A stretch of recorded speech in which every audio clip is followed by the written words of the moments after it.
Hello everyone, I am C. Ankita Bhardwaj. Welcome you all to my YouTube class which is Learning Mode On. और आज हम इस class में पढ़ेंगे classification of companies. But guys, class को शुरू करने से पहले मैं आपसे एक दो रिक्वेस्ट करना चाहती हूँ कि आपको मेरे संग क्लास में पूरी तरीके से पार्टिसिपेट करना है, बिल्कुल एक्टिवली पार्टिसिपेट करना है, मेरे संग याद करने की कोशिश करनी है. ठीक है, कोशिश करना कि मेरे साथ साथ आप बोलो, मेरे साथ साथ आप याद कर लो, ताकि आपको वीडियो में ही याद हो जाए. और अगर नहीं होता है तो कम से कम आप इस वीडियो को 2-3 बार रिवाइज करिएगा. ठीक है. सेकेंड, याद करने के बाद आपको डेफिनेटली उस आंसर को एक पेपर पे लिखना है और चेक करना है. ठीक है, तो चलिए शुरू करते हैं. अगर कोई और प्रॉब्लम हो या कोई आपको फीडबैक देना हो तो आप मुझे कमेंट सेक्शन में दे सकते हैं. तो चलिए क्लास को शुरू करते हैं. सबसे पहले आज हम डिस्कस करने वाले हैं classes of companies. Basically classification of companies. तो कंपनीज जो हैं 5 बेसिस पे क्लासीफाई की गई हैं. Number 1 on the basis of liability, number 2 on the basis of members, number 3 control, number 4 capital and number 5 is other capital. So on the basis of capital हम लोगों के पास 3 तरीके की कंपनीज होती हैं. Company limited by shares, company limited by guarantee and unlimited companies.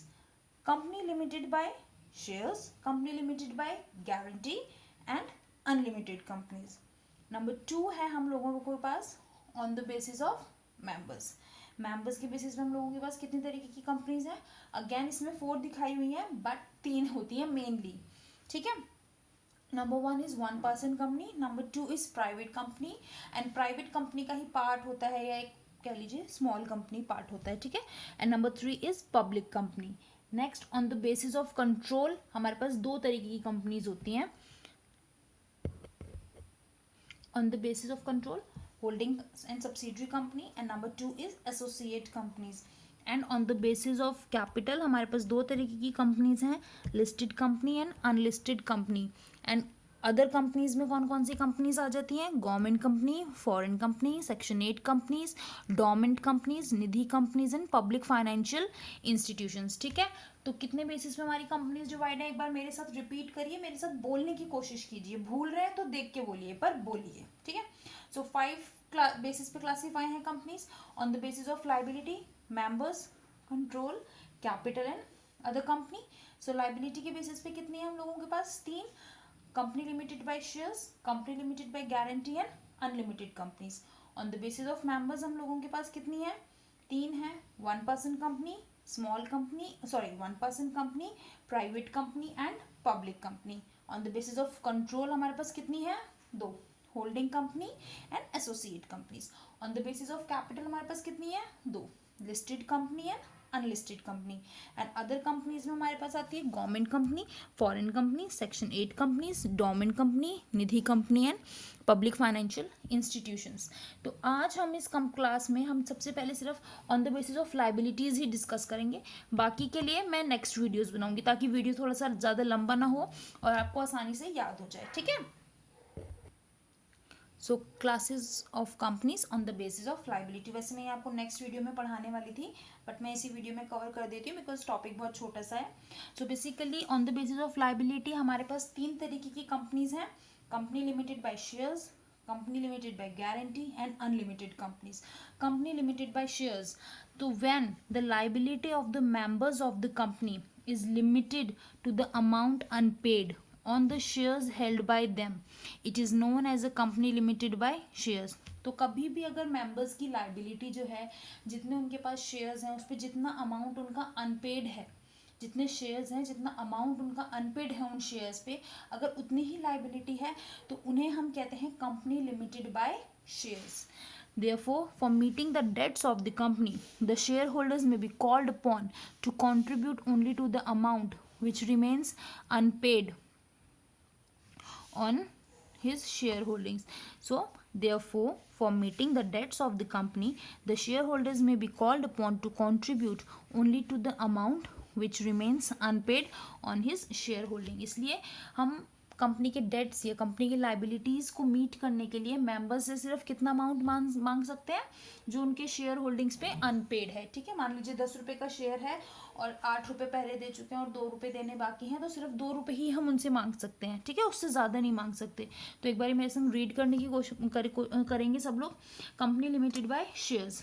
So when the liability of the members of the company is limited to the amount paid on the shares held by them, it is known as a company limited by shares. Therefore, for meeting the debts of the company, the shareholders may be called upon to contribute only to the amount which remains unpaid on his shareholdings. ठीक है, कितना amount मांग सकते हैं, जितना unpaid है shares पे उतनी ही अमाउंट मांग सकते हैं और उतनी ही उनकी लाइबिलिटी होती है, ठीक है। नेक्स्ट आता है हम लोगों के पास company limited by guarantee. So where the liability of the members of the company is limited to such amount as the members may undertake to contribute to the assets of the company in the events of its wind up, in the event of its wound up. तो जब members की liability कहाँ तक limited होती है, जितना उन्होंने promise किया है या जितना उन्होंने अंडरटेक किया है to contribute at the time of winding up, so उतनी ही उनकी लाइबिलिटी अगर होती है तो वो आ जाती है गारंटी कंपनी। मतलब जितना उन्होंने गारंटी दी है कि हम कंपनी की वाइंडिंग अप के टाइम पे इतना अमाउंट दे देंगे, उस तरीके की कंपनीज को कहते हैं company limited by guarantee. Thus, the liability of the members of the company is limited up to a stipulated amount mentioned in the memorandum. तो जितना मेमोरेंडम में उन्होंने फिक्स्ड अमाउंट बताया हुआ है सिर्फ उतनी ही उनकी लाइबिलिटी होगी। एक बार रीड करते हैं। When the liability of the members of the company is limited to such amount as the members may undertake to contribute to the assets of the company in the event of its being wound up. तो winding up के time पे जितना वो amount contribute करने के लिए undertake करते हैं सिर्फ उतनी ही उनकी लाइबिलिटी रहेगी। Thus, the liability of the members is limited up to stipulated amount mentioned in the memorandum. तो memorandum में जितना अमाउंट mentioned है सिर्फ उतनी ही उनकी लाइबिलिटी रहेगी। Members cannot be called upon to contribute beyond the stipulated amount. जितना अमाउंट उन्होंने बता दिया उससे ज़्यादा आप उनसे नहीं मांग सकते। नंबर 3 आती हैं हम लोगों के पास unlimited companies. A company not having any limit on the liability of its member is known as unlimited company. जैसे नाम से ही पता चल रहा है अनलिमिटेड लाइबिलिटी है, सो जिनकी कोई लिमिट नहीं होती लाइबिलिटी पे कंपनी की, वो होती हैं unlimited companies. In such a company the liability of the member ceases when he ceases to be a member. liability कब खत्म होती है, जब वो मेंबर नहीं होते कंपनी के। अदरवाइज जितनी कंपनी की लाइबिलिटी है वो टोटल लाइबिलिटी मेंबर्स की भी होगी, लेकिन एक कैच है, liability of the members extend to the whole amount of the company's debt and liability. Obviously जितना कंपनी के डेट और लाइबिलिटीज हैं उतनी ही मेंबर्स की लाइबिलिटी होगी, but he will be entitled to claim contribution from others member. लेकिन वो दूसरे मेंबर से भी कंट्रीब्यूट करने के लिए बोल सकता है। सो liability is not unlimited till the time company is not wound up. कब तक अनलिमिटेड नहीं है, जब तक कंपनी वाइंडिंग अप में नहीं चली जाती। मतलब अगर कंपनी की लाइफ टाइम में कंपनी की मेंबर्स की लाइबिलिटी लिमिटेड रहेगी, लेकिन जब वाइंडिंग अप होगा तो जितनी टोटल लाइबिलिटी है कंपनी की वो टोटल लाइबिलिटी किसकी बन जाएगी, मेंबर्स की। members may be called upon to contribute only in the event of winding up of company which can be unlimited. So members को हम बोल सकते हैं कि वो वाइंडिंग अप के टाइम पे पैसा लाके दें या उनकी लाइबिलिटी है विच इज अनलिमिटेड। सो एक बार रीड करते हैं। Liability is not limited till the time company is not wound up. Members may be called upon to contribute only in the event of winding up of the company which can be unlimited. ठीक है, 3 तरीके की companies पढ़ी, एक बार मेरे संग repeat करो। Company limited by shares, company limited by guarantee and unlimited company. Company limited by shares में कितनी लाइबिलिटी है, जितना शेयर्स पे अनपेड है। गारंटी में जितना उन्होंने अंडरटेक किया है to contribute to the assets of the company at the time of winding up. And unlimited shares के केस में अनलिमिटेड है लाइबिलिटी, ऑल्दो वो दूसरे मेंबर से भी मांग सकते हैं पैसा। सेकेंड, कंपनी की लाइफ टाइम लिमिटेड लाइबिलिटी है, और अनलिमिटेड कब है, जब कंपनी की वाइंडिंग अप हो रही है। ठीक है, तो ये बातें आपको याद रखनी है। एक बार रीड करेंगे लास्ट में ताकि थोड़ी सी लैंग्वेज हम लोगों को याद हो जाए। अब एक क्वेश्चन आता है, state the common features and distinction between company limited by shares and company limited by guarantee. Common features क्या है? The common features between a guarantee company and a company having share capital R legal personality and limited liability. सबसे पहले दोनों ही legal personalities हैं और दोनों को ही liability limited है। Also both of them have to state in their memorandum that the members liability is limited, और दोनों को ही अपने मेमोरेंडम में बताना होता है कि उनकी लाइबिलिटी लिमिटेड है। ठीक है, सो बेसिकली तीन है। सबसे पहला कॉमन फीचर है legal personalities, number 2 limited liability and number 3 they have to state in their memorandum that members liability is limited. ठीक है, उसके बाद डिस्टिंक्शन। अब इन दोनों में डिफरेंस क्या है? तो डिफरेंस क्या है कि गारंटी कंपनी में हम तभी पैसा मांग सकते हैं जब कंपनी वाइंडिंग अप में जा रही है, और शेयर्स के टाइम पे कभी भी पैसा मांग सकते हैं, लाइफ टाइम भी मांग सकते हैं और वाइंडिंग अप के टाइम पे भी मांग सकते हैं। सो guarantee company the members may be called upon to discharge their liability only after the commencement of the winding up.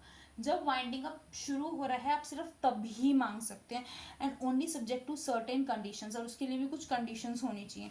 जबकि शेयर कैपिटल के केस में members may be called upon to discharge their liability at any time, lifetime, either during the company's lifetime और during its winding up. ठीक है, तो life time भी मांग सकते हैं, कभी भी मांग लो जब मन आए, और वाइंडिंग अप के टाइम पे भी मांग सकते हैं। ठीक है, अब एक क्वेश्चन और है जो मुझे एमसीक्यू की तरह लगता है कि आ सकता है, which is state which type of companies should be formed when there is no requirement to raise working capital fund from its members. ऐसी कौन सी कंपनी हमें फॉर्म करनी चाहिए जब हमें मेंबर्स से वर्किंग कैपिटल फंड नहीं चाहिए? So these can be only guarantee companies.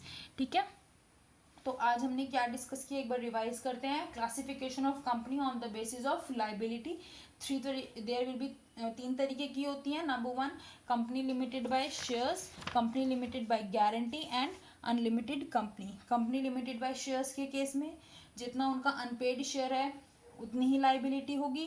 Guarantee के केस में जितना मेंबर्स ने अंडरटेक के लिए प्रॉमिस किया है, जितना मेंबर्स ने अंडरटेक किया है eight the time of winding up उतनी लाइबिलिटी होगी। एंड अनलिमिटेड के केस में वाइंडिंग अप के टाइम पे अनलिमिटेड होगी बट लाइफ टाइम लिमिटेड होगी। ठीक है, उसके बाद कॉमन फीचर्स क्या थे?